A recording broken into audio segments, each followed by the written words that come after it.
Hello everybody. So today we're going to be going over fluid dynamics. Fluid dynamics is obviously dynamic, just means that like fluid is flowing and everything, and that's what we're going to be going over. So basically there are a few concepts that I want to run by y'all. Hopefully we can sort of get an understanding of what these are, and hopefully like some example problems might make it a little bit easier. But I'm going to start off by talking about Poisson's law. Basically this formula is used to give the flow rate of a fluid. So let's say I have a fluid like flowing, obviously, right? So like, let's say this is my tap or something, right? And fluid is coming out, right? To calculate how fast, how much of that fluid is flowing per second, I can use this formula. I as an engineer don't really use this formula too much, but I'm gonna sort of hopefully clarify like what is using this formula. This pi is the constant like we all know. It's just pi. So like let's say, actually I should actually say this. This is for pipe flow. So like let's say I have fluid flowing in a pipe. So like this, right? And like let's say I have like fluid like flowing through that pipe. This is the formula you're gonna use. So this pi, because like obviously we use pi with like circular things, that's why that pi is involved. That r is gonna be my radius. That delta p is gonna be my pressure gradient. This 8 is a constant. This n, this eta rather, is the viscosity, and this L is the length of the pipe. So that's gonna give me my flow rate. And I wanna point out the flow rate is used with meters per second, at least for SI, right? Meters cubed per second rather. That's the amount of volume per second. It's also called the volumetric flow rate, if that helps you to remember. Now this right here is the critical speed of something. Actually what I wanna do, I wanna define, no, I'll leave it as that. So basically this critical speed is basically like, if I have like fluid flowing, right? There's something called the Reynolds number that tells me how laminar or how turbulent a fluid is. And those terms, basically, let's say I have a faucet, right? And my water is like smooth and everything, and it's coming out like really nice. That's laminar flow. That means that the flow is like calm, it's predictable.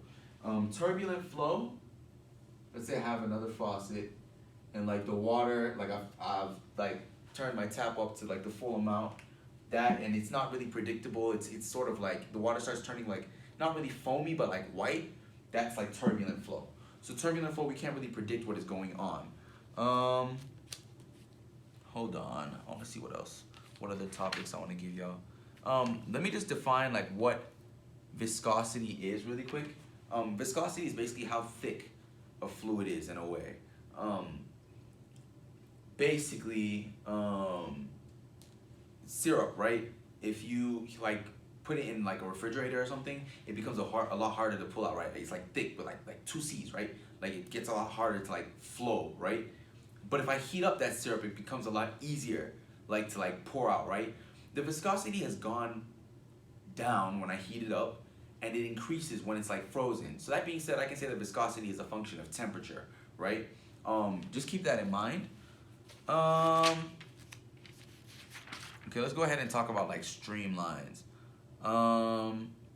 Basically, we're not always necessarily able to like track one specific particle so easily sometimes. So like let's say like I have a particle flowing here, right? And like a streamline is literally just like the path it follows as a particle, right? So just keep that in mind. Sometimes those are used to just make like things a little bit easier, right? We pick out one particle and we track like the route of that particle. That's what a streamline is. So there's this thing. If I know that like I have conservation of like, if I have like a constant flow rate, right, and I'm able to use this formula. I'll just say this. I'm able to use this formula. Flow rate is also given by AV. So Q is equal to AV. And this is the area of like my container, while this is the velocity, right? So I can say if there's conservation of like flow, like if something is like steady flow, right? I can say that A1, V1 is equal to A2, V2. And that just basically says that my flow rate 1 my flow rate at one point is equal to my flow rate at another point, implying that it's steady flow. Unsteady flow is like maybe like if like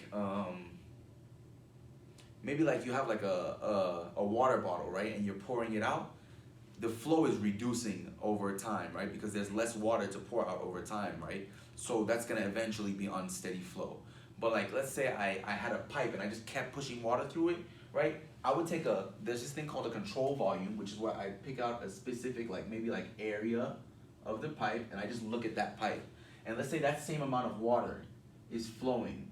Like, let's say, remember we were talking about particles and streamlines? Let's say by the time, at any given point in time, I'm taking like screenshots of that pipe, that particle has been replaced by another particle, you know? So like, it's constant, it's steady flow, okay?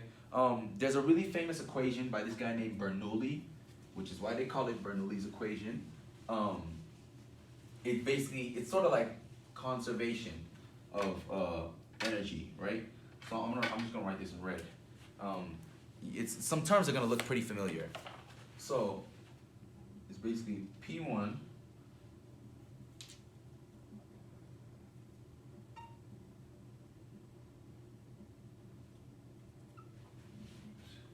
they use H, so I'll use H.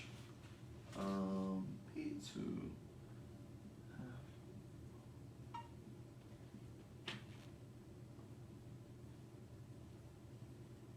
you might see this written as Z.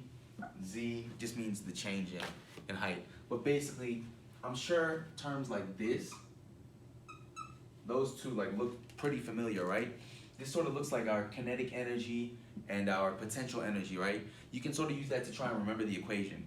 But basically, these are all supposed to be like terms of like pressure. So like this is basically just like energy conservation.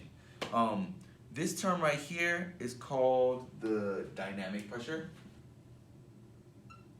I mean, I don't know if they would ever ask you this, but it's good to know. That's the dynamic pressure, that term right there. And the other one is called, I don't think it has a name. But like this sort of looks like our potential energy, right?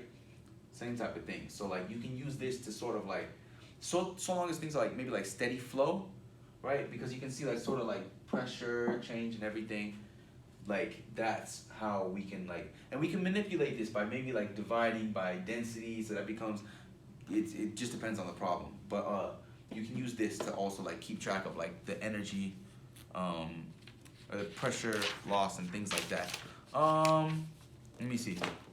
I think this is a good thing to talk about. I'll just draw it.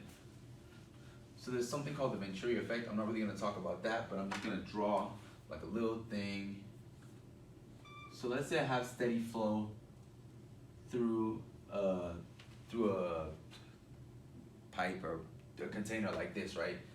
So I know here, let's say this is my little like particle, and let's say it goes like this, goes through the whole thing, whatever, right?